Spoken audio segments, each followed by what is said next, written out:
weakness. Do I have weakness? I am nothing but weakness. I'm not naturally strong or fast or flexible. I'm certainly not the smartest person in the world. I get emotional over stupid things. I eat the wrong foods. I don't sleep enough. I procrastinate and I waste time. I care too much about meaningless things and not enough about important things. My ego is too big. My mind is too small, often trapped inside itself.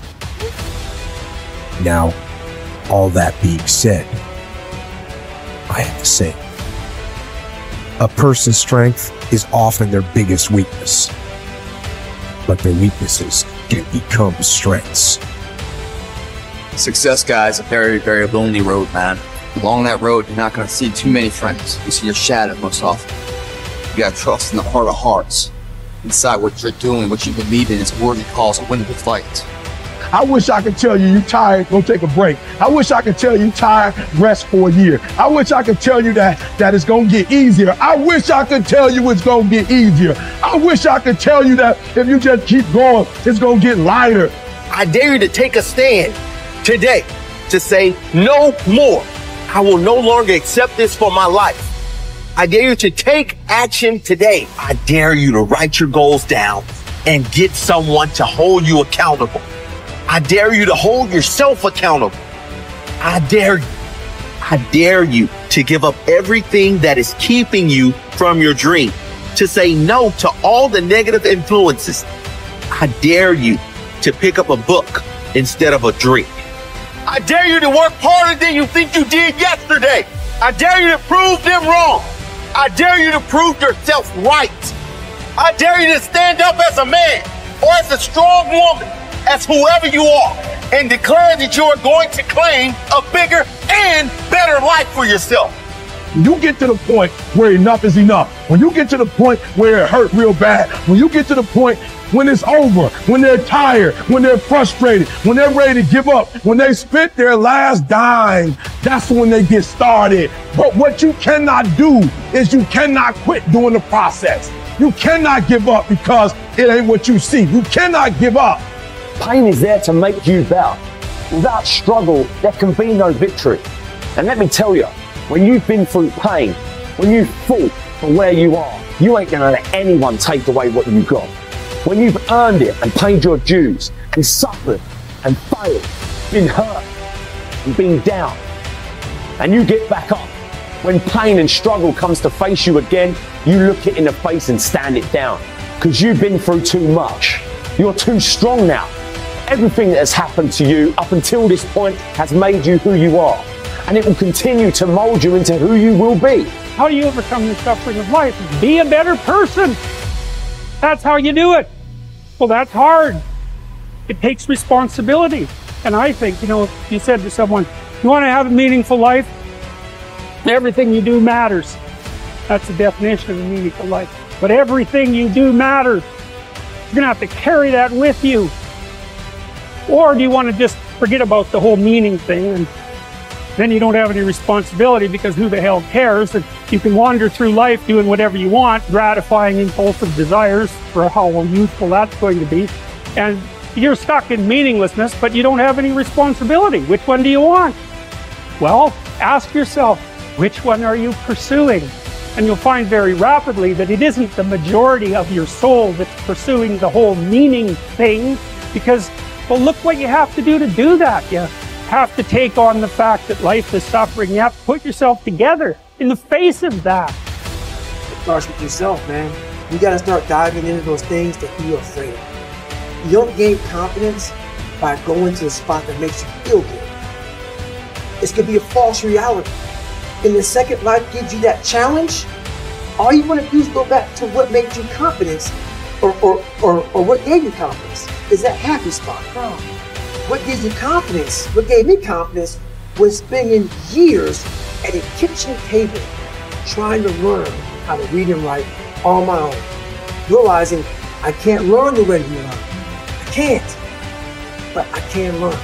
What gives you confidence, not being afraid, is overcoming the fear I used to stutter severely bad. So right now, I don't know how many people are gonna watch this. You know what gives me confidence?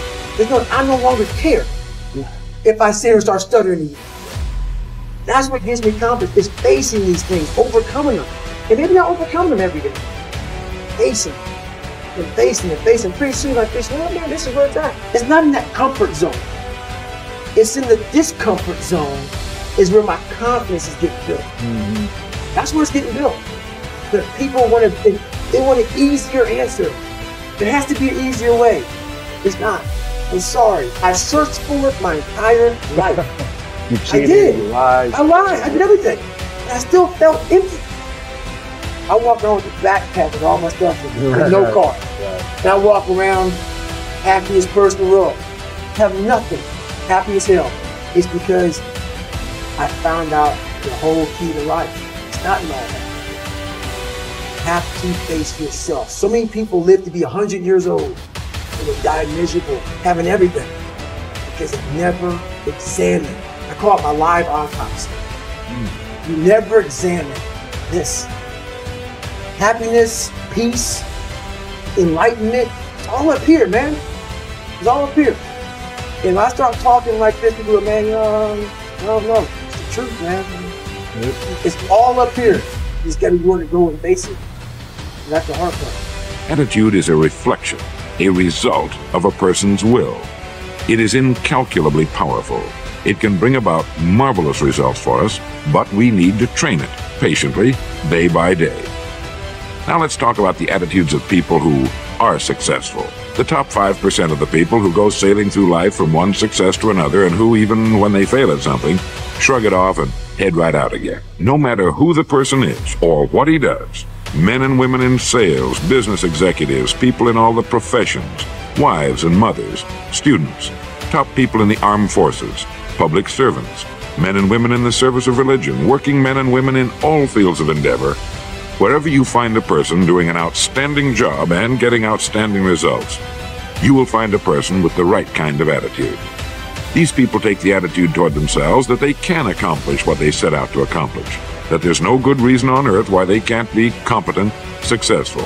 They have a healthy attitude toward themselves and, as a result, toward life and the things they want to accomplish. And because of this, they achieve some remarkable things, and they come to be called successful, outstanding, brilliant, lucky, and a lot of other things. They're quite frequently no more brilliant or outstanding than the majority of the people by whom they're surrounded. But they did develop the right attitude, and they found their accomplishments not too difficult, and many times surprisingly easy, simply because it seems that so few are really trying, really believe in themselves. Successful people come in all shapes and sizes and in widely varying degrees of intelligence, background, and so on. But they all have one thing in common.